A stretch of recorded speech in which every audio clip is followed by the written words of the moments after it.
warahmatullahi wabarakatuh. Halo Hai Sobat Sobat Ekonom, kembali lagi nih bersama kami di podcast HMPS Ekonomi Syariah periode 2024. Bersama saya Tiara Hanifah Dan saya Syifa Ini Rahman yang akan memandu jalannya podcast kita pada hari ini. Nah, kali ini nih kita akan berbincang-bincang dengan salah seorang bintang tamu kita yang sangat spesial ya, yaitunya Saudara Fadlan Hazari SE, karena udah wisuda ya Bang bulan Maret kemarin. Iya, alhamdulillah. Ya, congrats ya Bang. Iya. Selamat pagi Bang. Iya. Udah lama nih kita nggak ketemu. Biasanya kalau ketemu di warung yang sama ndak, yang penuh dengan para aktivis dan akademisi kampus kita. Terakhir rasanya kita ketemu pas Abang wisuda deh. Iya, wisuda terakhir. So sekarang gimana kabarnya Bang? Sehat nggak? Ya, Kesibukannya? kabar sekarang alhamdulillah sehat. Cuman ya gitulah, aktivitas sehari-hari masih seperti ini aja. Kesibukan Abang setelah kuliahnya apa nih Bang? Untuk kesibukan sebetulnya sekarang belum terlalu banyak sih, tapi lebih ke arah job-job freelance saja. Nah, Sobat Ekonom, hari ini kita akan berbincang-bincang bersama bintang tamu kita yang spesial ini dengan tema yang sangat menarik, yaitunya perjalanan mahasiswa sukses di akademik dan organisasi.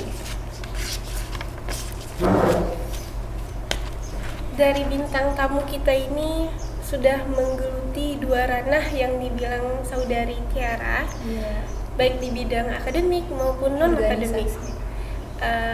Yang katanya juga nih seorang tokoh masyarakat dulunya, masyarakat Febi, selaku eksekutor yang biasanya kalau udah berorasi semua orang bungkam dibuatnya. Lebih tepatnya kepada Ketua Umum Dema Febi periode 2023. Atau bisa nggak sih Abang jelasin sedikit nih kepada para pendengar penonton podcast yang mendengar, melihat gimana sih latar belakang diri Abang, latar belakang akademik dan organisasi Abang yang udah Abang jalani. Untuk latar belakang akademis, pertama untuk di dunia perkuliahannya, pertama masuk itu bukan UIN tapi YAIN, itu di tahun 2020 di bulan September. Nah, itu awal masuk di sini kami angkatan corona kalau orang sebut, COVID-19 ya. Nah, di awal kami perkuliahan itu ya lebih banyak daring, lebih banyak pakai Zoom atau Google Meet. Nah, itu awal-awal perkuliahan itu ya kami jarang ketemu dengan yang lainnya. Tapi ada juga lah enaknya kami lebih sering bercanda lewat gadget, lewat HP gitu. Dan selanjutnya untuk di dunia akademis ya alhamdulillah kemarin baru selesai wisuda di bulan Maret. Itu bisa untuk mengerjakan itu selama 3,4 bulan 3,4 tahun. 4 bulan lebih dikit ya. Dong. Nah, makanya kemarin itu alhamdulillah bisa untuk menjalankan lah antara organisasi dan perkuliahan, dimana ya adalah titik permasalahannya juga pasti ada. Nggak mungkin lah kita ketika mengadakan dua kegiatan seperti itu tidak ada masalahnya. Dan untuk organisasi awalnya itu di dunia perkuliahan itu bernaung di HMPS dulu, dimana dulu di HMPS juga pernah mencoba menjadi seorang ketua umum, tapi ya belum rezeki lah gitu, gagal kan. Kalau orang sebut ya kalah di orang lain, kan itu bahasa Inggrisnya gitu kan. Boleh. Iya, tapi alhamdulillah di tahun 2023 dikasih lagi untuk mencoba jadi ketua umum Dema Febi. Yes. Dari cerita Abang barusan sih beneran bikin kagum ya Bang, udah coba calon jadi ketum ternyata gagal, coba lagi jadi ketum Dema ternyata berhasil lah diamanahkan sebagai ketum Dema periode 2023 ya Bang. Tapi ya Bang, kalau kita masuk ke organisasi itu terutama kan kita keluar dari zona nyamannya kita tuh.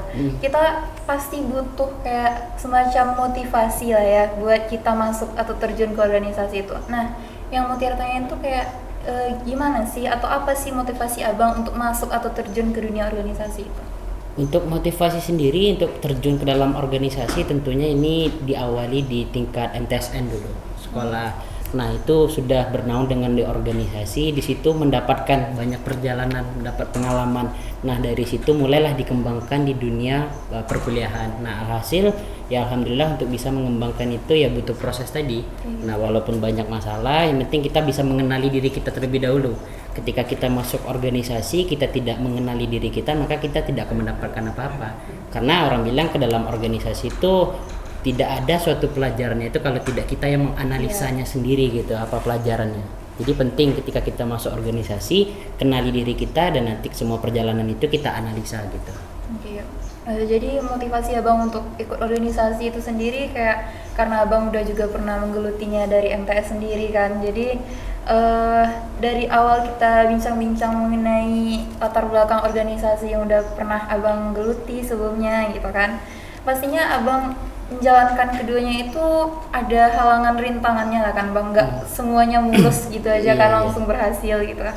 Menurut abang nih, apa sih tantangan terbesar abang untuk yang pernah abang hadapi di antara akademik dan organisasi itu? Halangan yang terbesar untuk akademik dan organisasi itu lebih ke membagi waktunya sih, lebih susahnya, manage waktunya. Karena ketika kita di dalam organisasi tentunya perkuliahan kita juga tidak bisa kita tinggalkan. Penting dua-duanya. Tapi bagaimana kita bisa menyelesaikannya itulah yang jawabannya sebetulnya. Tapi di balik itu semua, tantangan yang selanjutnya itu ketika kita menjadi seorang ketua tentunya kan anggota itu tidak sejalan semuanya. Nah, jadi mengatur itu semua juga terlalu rumit lah. Padahal kalau kita dalam berorganisasi, kita bersama-sama menjalankan semuanya tentu jauh lebih mudah dibandingkan kita hanya bergerak sendiri. Nah, terkadang tujuan mereka masuk ke dalam organisasi itu belum jelas. Nah, makanya mengatur ulang lah dari awal itu tadi kembali gitu.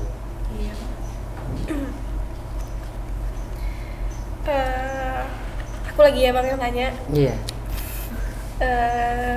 Dari pengalaman abang, ada titik downnya abang yang mana mungkin kurang beruntung di HMPS tapi bisa jadi gukma setelah itu. Aku mau nanya bang, yang dari kegagalan yang abang rasain itu bang, apa sih pandangan masa depan yang abang ambil bang? Karena kegagalan itu bikin abang makin down atau abang lecut dengan bisanya abang jadi gukma setelah itu bang? Iya, awalnya tentu down lah ketika kita mencoba tapi gagal ya, baru pertama mencoba gitu kan. Tapi seiring berjalannya waktu, lebih dikenali diri lagi, kita lebih semangat lagi mencoba untuk hal itu, lebih berproses, lebih berpacu dengan yang lain, menunjukkan skill yang kita punya. Nah, ketika kita tunjukkan kepada masyarakat, nanti masyarakat itu akan melihat kita sendiri. Seperti itu. Lebih kurangnya pandangan abang untuk masa depan tuh lebih bisa menjadi cambuk buat abang ke depannya gitu. Iya, karena kita masuk dalam organisasi itu tentu banyak pelajarannya, banyak pengalaman. Ketika kita di dunia perkuliahan, kalau kita hanya sama dengan SMA tidak ada bedanya. Kan kita SMA tuh sudah masuk sekolah, kita pulang. Kalau kita di perkuliahan, kita masuk kuliah, kita pulang ya nggak ada bedanya. Bagusnya kita sampai tingkat SMA aja, ngapain kita harus kuliah gitu. Karena di kuliah inilah kita mendapatkan pengalaman seperti tadi. Iya. Jadi kan kalau kita masuk ke sebuah organisasi nih, pasti ada kayak poin-poin yang bisa kita ambil. Jadi abang udah coba masuk HMPS, kebetulan abang juga pernah jadi pengurus HMPS juga kan. Kira-kira nih dari organisasi-organisasi yang udah abang geluti itu tuh keterampilan apa sih yang bisa abang peroleh? Oke, untuk keterampilan yang bisa diperoleh untuk terkait dengan selama di dunia organisasi tentunya bisa menjadi problem solving, bisa memecahkan sebuah masalah. Nah itu ketika kita dalam organisasi kan masalah tadi banyak tuh, tapi bagaimana kita bisa mengatur masalah itu bisa kita pecahkan tanpa kita harus lari dari permasalahan itu sendiri.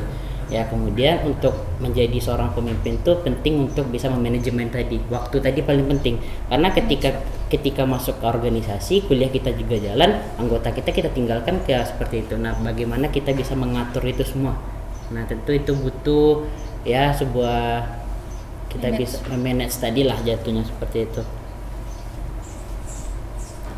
Nggak jauh-jauh dari waktu diri bisa kita. Iya, karena ketika kita masuk organisasi itu kita takut, kalau kita kuliah ya kita takut nilai kita rendah kalau kita di organisasi kan. Tapi bagaimana kita bisa keluar dari zona itu tadi, kita bisa baginya kuliah tetap jalan, organisasi kita juga jalan. Padahal kan dalam organisasi itu tidak hanya kita sendiri. Nah, kita juga bisa memberi tanggung jawab kepada teman kita, kepada sesama pengurus. Nah, makanya jangan beranggapan bahwasanya kita di organisasi itu sendiri.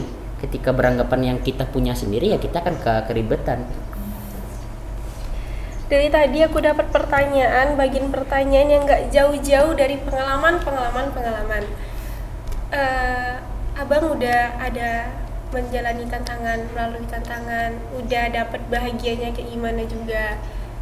Ada nggak sih Bang pengalaman menarik dan hal berkesan kalau bisa abang ulangi di masa itu, atau benar-benar abang nggak mau kembali ke masa itu? Ada nggak Bang? Pengalamannya menarik ketika berorganisasi ya tentunya bisa berkumpul bersama lah dengan sesama pengurus kan, kita bisa bercanda, kita bisa semua hal yang bisa kita lakukan. Kami juga selama kepengurusan kami pernah berada di satu tempat yang bisa kami berkumpul, kami bakar-bakar di sana, kami ngumpul. Kemudian yang untuk menarik yang lainnya itu kita bisa menjadi pengabdian masyarakat. Nah, ini lebih berkesan lagi karena kita turun ke lapangan, kita bertemu dengan masyarakat, kita melihat bagaimana kondisi masyarakat tadi, dan juga kita memberikan bantuan kepada orang yang terkena musibah dan juga ada yang terkena bencana lainnya. Nah, bagaimana kita semua pengurus itu dan juga anggota lain itu turun ke lapangan mengumpulkan dana tadi. Nah, bisa kita berikan ke orang itu suatu kelegahan yang luar biasa lah bagi kita, suatu bisa kita angkat derajat orang, kita bisa membantu meringankan segala beban, itu sangat luar biasa. Apalagi mereka juga bisa melihat senyumnya, itu luar biasa itu ketika kita kasih bantuan kepada orang. Penting kalau di organisasi itu kan pengabdian masyarakat itulah yang paling penting. Di saat kita merasa berguna bagi orang. Di saat kita memiliki ada guna, maka itulah yang lebih berkesan tadi. Tapi ketika kita di organisasi tidak ada gunanya, ya kita berpikir lagi ngapain kita masuk ke sana, kan kita tidak ada guna. Benar-benar. Ya, dari pengalaman abang barusan sih beneran menarik kan, hal-hal yang berkesannya gitu. Ada satu hal yang beneran bikin Kiara atau mungkin Kak Syifa sama penonton kita juga penasaran gitu kan Bang. Kita dalam hidup ini pasti punya sosok seorang motivator gitu kan di dalam hidup kita. Pastinya Abang juga punya, karena Abang bisa berdiri di tempat Abang yang sekarang ini gitu kan, dengan gelar SE-nya gitu kan. Nah, siapa sih orang yang bisa memotivasi Abang untuk jadi kayak yang sekarang ini? Ya, kalau untuk sosok seorang mentor itu tentunya orang tua. Kenapa? Karena orang tua lah yang lebih menekankan untuk di dunia pendidikan. Mereka waktu awal masuk ke dunia pendidikan itu mereka mengatakan bahwasanya masuk ke perkuliahan itu belum tentu kita dapat kerja pasti. Tetapi bagaimana kita memiliki keterampilan, kita bisa berbeda dengan yang lain dari segi pendidikan kita, pengalaman kita, dan juga wawasan kita tentunya berbeda dengan orang lain. Nah, itu yang ditekankan. Dan juga ketika beliau sudah tidak ada kan, itu lebih semangat lagi, karena yang lebih semangat itu mereka gitu, orang tua tadi. Dan akhirnya melihat perjuangan orang tua yang begitu semangatnya untuk memkuliahkan anaknya, makanya membalas jasa itulah yang paling penting tadi. Karena ya orang tua tadilah peran utamanya, bisa melihat dia bahagia, bisa melihat dia tersenyum, nah, itu luar biasa gitu. Tapi ya mau gimana lagi, semuanya sudah dijalankan juga walaupun belum sesuai dengan yang diinginkan lah. Di bagian mana yang nggak diinginkan tuh Bang? Aktivis terbaik. Habis itu tamat 3,5 jadi Gupma. Bagian mana sih Bang yang nampak kurangnya bagi diri Abang? Iya, yang kurang itu mungkin terasa ketika kita bisa mencapai itu dia tidak ada gitu. Nah, itu lebih kurangnya lebih terasa. Ya, kita bisa loh mendapatkan ini, tapi dia tidak ada lagi untuk melihatnya itu. Padahal ketika kita bisa berbicara seperti ini kepada orang tua, melihat senyumnya tadi, tapi ya sudah tidak ada, ya bagaimana lagi kita maukan. Aku dengar orasimu yang di post banyak orang kemarin tentang Sangat itu. menyentuh. Kuat ya Bang? Biasa. Kuat. Mungkin lanjut. Nah, Bang, aku sedikit tahu lah tentang organisasi, sedikit loh, banyaknya kan tuh. setiap lembaga kemahasiswaan tuh adalah bidang untuk hubungan keluar. keluar. Sudah relasi. Iya. Mm-mm. Mungkin di Dema diplomasi eksternal namanya nak bang. Iya. Untuk hubungan di dalam dan di luar mungkin lembaga udah bisa lah, tapi yang untuk dirimu sendiri aku tanyain bang. Kan banyak linknya. Iya, banyak linknya itu loh bang. Kayak mana caramu membangun relasi yang sedemikian rupa itu bang? Ya kalau kita di perkuliahan tentunya kita perlu relasi tadi kan, karena dengan relasi itu kita bisa mendapatkan banyak hal yang kita inginkan. Ya kalau kita mau bangun relasi tadi, kita lihat juga skala prioritas kita. Kita bangun sebuah relasi, tentunya kita ada tujuan tadi kan yang ingin kita capai.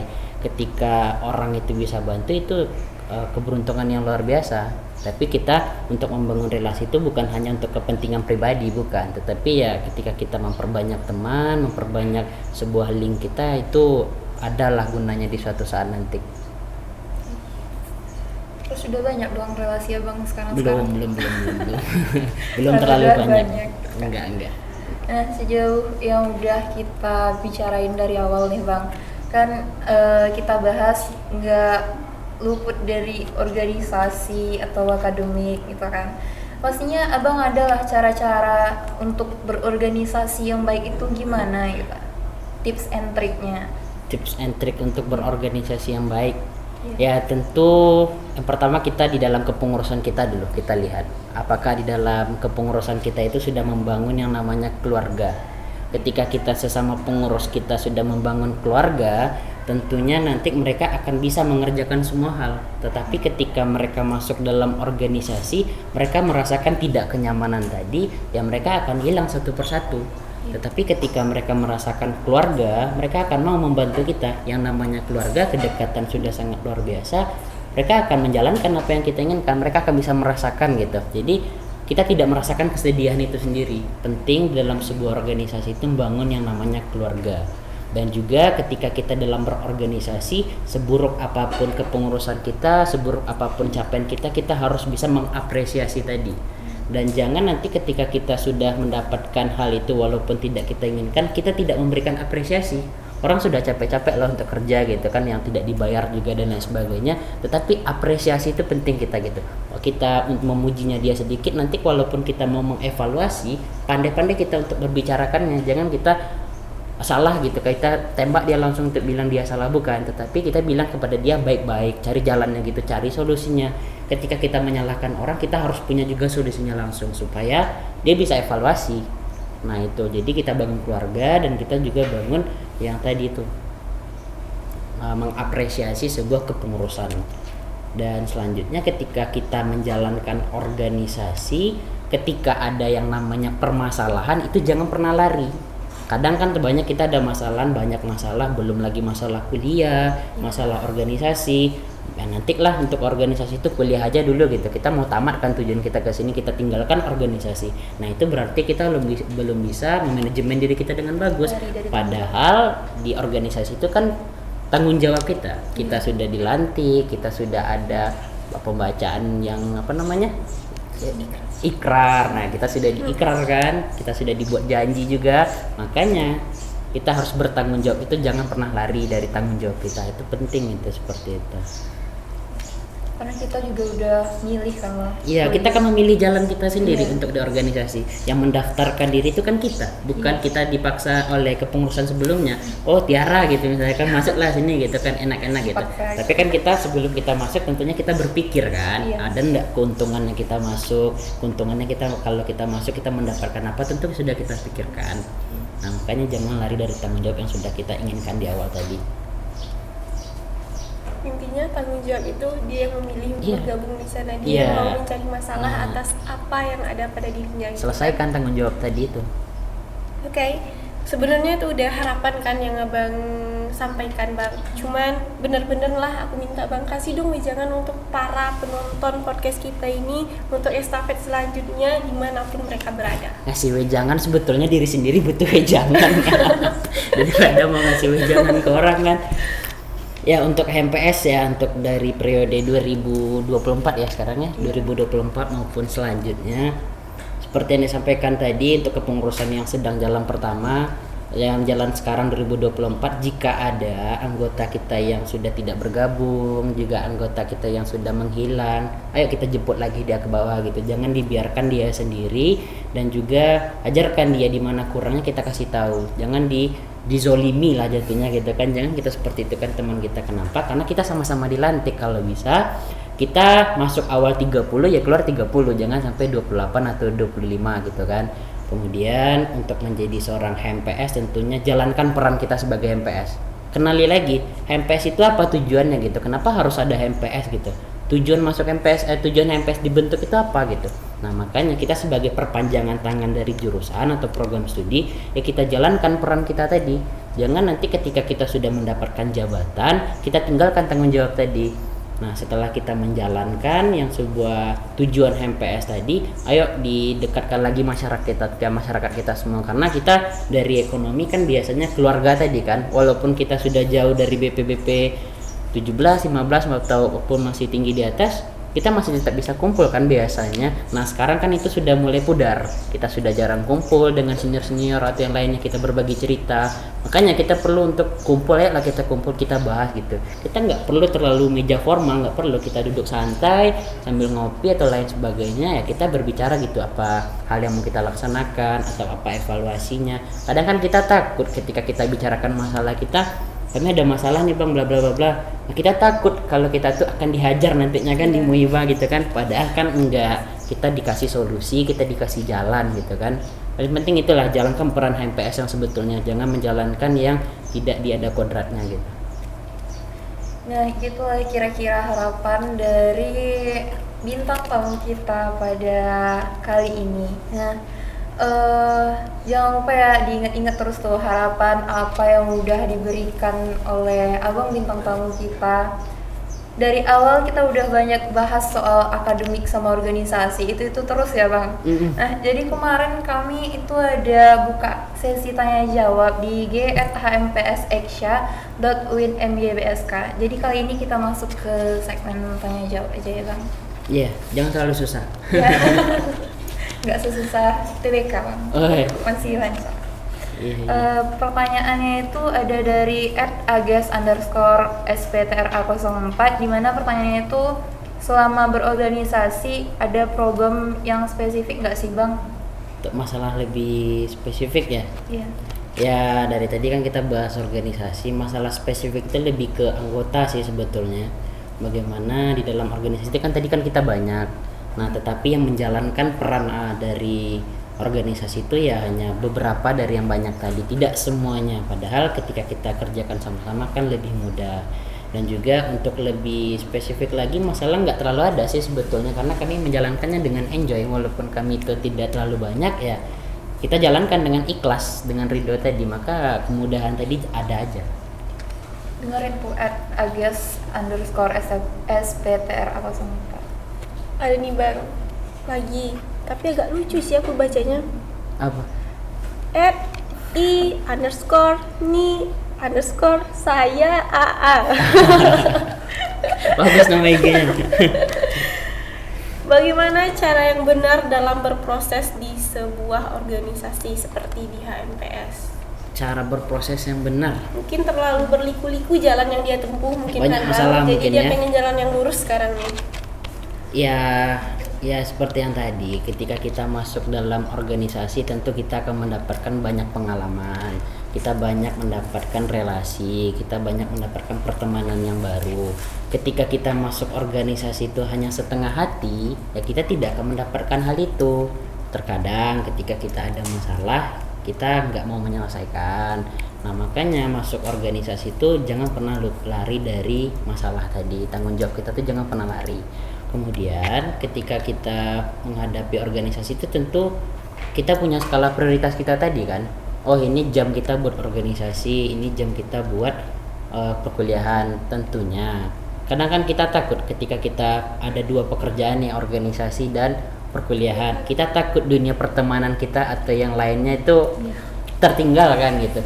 Ya mau gimana lagi, namanya kita ada tanggung jawab pekerjaan kan bisa jatuhnya pekerjaan itu kalau kita di organisasi.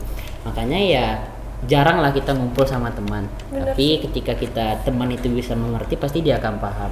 Tapi kan nggak mungkin juga 24 jam kita di organisasi. Kembali lagi dengan membagi waktu kita. Ya kalau pagi sampai siang kita kuliah, siang sampai sore kita organisasi, malamnya lah kita duduk sama teman. Kalau mau bilang capek ya gimana lagi, itu sudah tanggung jawab kita kan. Makanya Manage waktu tadi. manage waktu tadi, kenali diri kita dan juga buatlah skala prioritas kita tadi. Kalau teman itu ya perlulah sebetulnya teman, nggak mungkin nggak perlu kita ada Share tuh teman. makhluk sosial. Ya kita kan Iya. makhluk sosial, kita butuh teman, kita butuh ya orang-orang di sekeliling kita lah kan. Iya. Tapi kita lihat juga lah kondisi kita ada pekerjaan, kita ada yang harus kita selesaikan. Tapi nggak bohong juga loh bang, emang kalau udah di organisasi tuh kayak teman tuh bakal berganti seiring jalan hilang. waktu. Bukan dari kitanya yang nggak mau berteman lagi, kadang dia minder dengan kita lagi. Iya, "Ah, iya, iya. aktivis aku segan, kayak malah kayak rasanya kayak penghinaan gitu loh rasanya, Iya. kayak dicemoohin gitu loh. Padahal enggak ya. Ya namanya teman ya, tadi kalau teman itu bisa ngerti kita, tentunya dia akan tetap berteman dengan kita apapun itu masalahnya. Tapi kan terkadang dia lebih memilih ya sudahlah nggak usah lah dia sibuk gitu kan. Padahal ya mungkin ya ketika kita diajak sama dia, kita tolak gitu kan. Jadi udah segan dia ngajak kita terus, ditolak terus kan. Makanya dia nggak mau lagi ngajak kita. Padahal kan ya seperti tadi lah tanggung jawab tadi yang harus kita selesaikan. Jangan pakai prinsip people go ya bang. Nah, jangan pakai people go. Nanti kan Nanti para teman-temannya kabur sendiri. Nah, Bang. kabur sendiri, People come iya. and go. People Dia and go. datang pergi gitu aja. iya. Yang terakhir itu ada pertanyaan dari @rhmi.tiami. Di mana pertanyaannya itu bagaimana cara saudara atau saudari untuk membalanskan antara akademis dan organisasi? Membalanskan akademik dan organisasi. Iya. Sebetulnya kita belok-belok situ Iya. aja ya kan. Ya, yang tadi cara membalanskan organisasi tadi, ketika kita bisa mengenali diri kita, tentunya kita lebih mudah untuk membalanskan tadi. Tapi tahu nih kita orangnya panikan, kita orangnya tidak bisa untuk membagi waktu, tapi kita coba juga masuk terjun di organisasi. Yang keteteran ya diri kita sendiri. Kasih contoh deh bang, kasih contoh. Aku soalnya pernah loh, jadi ada acara nih, terus ujian nih, acara nih, pindah kelas. Oh, iya. Itulah kasih contoh dong. Iya, kita ujian, Heeh. acara kita juga jalan. Iya. Nah, yang tadi kan kita dalam organisasi itu kan tidak satu orang. Makanya dalam organisasi itu ketika kita ada rapat, kita ada pembentukan kegiatan atau kita bahas ke agenda kita lah jatuhnya kan, semuanya harus sama-sama paham. Jangan yang paham itu kita sendiri. Kalau yang paham itu kita sendiri ya kita harus sana sini. Iya. Padahal kan kita rame, makanya semuanya itu harus saling mengerti, semuanya harus paham gitu. Nah segitu kayaknya bang pertanyaannya bang, karena mengingat waktu juga kan, aku pun juga Iya. capek nanya-nanya bang. Iya. Tadi abang pun juga capek kan jawab pertanyaan aku, muter-muter sana lagi ujungnya, Iya, muter-muter kalau sana lagi organisasi. ujungnya. Sekali nih bang, kemarin kan ada tuh sebelum kami buka sesi tanya jawab itu ada kuis tebak-tebak siapa sih bintang tamu kita di podcast yang sekarang itu kan di IG @hmpsasia.winmgbsk. Langsung aja ya kita bacakan pemenangnya. Tunggu dulu, minum dulu deh. Minum dulu deh, biar deg-degan gitu loh Biar- orang yang dengernya. Boleh. Nah, Minum dulu, Bang. haus kan bang? Minum ya bang? Oke, yuk. Ya.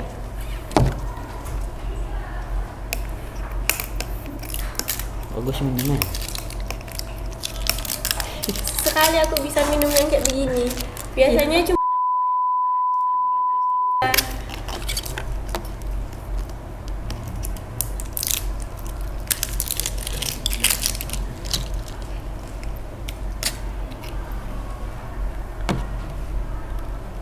kenapa aku nggak tahu lo ada kuis? Iya, ada Mana kuis tahu kok, aku Kak. yang bisa menang kan? Nggak stay tune ya kak di IG HMPS kita. Kayaknya enggak itu mah. Terlalu sibuk. Kalau Iya. enggak. Kalau asal Nggak sibuk bisa. enggak boleh. Nanti hilang temen aku kalau sibuk. Nggak sempat scroll IG. Iya. Iya, organisasi nggak buka IG lagi. Iya, Buka kok. Oh, buka. udah agak jarang. Iya. Langsung aja nggak sih kita bacain siapa pemenangnya? Kayak musik dulu nggak sih kak? Boleh. Jeng jeng jeng jeng. Gitu kan.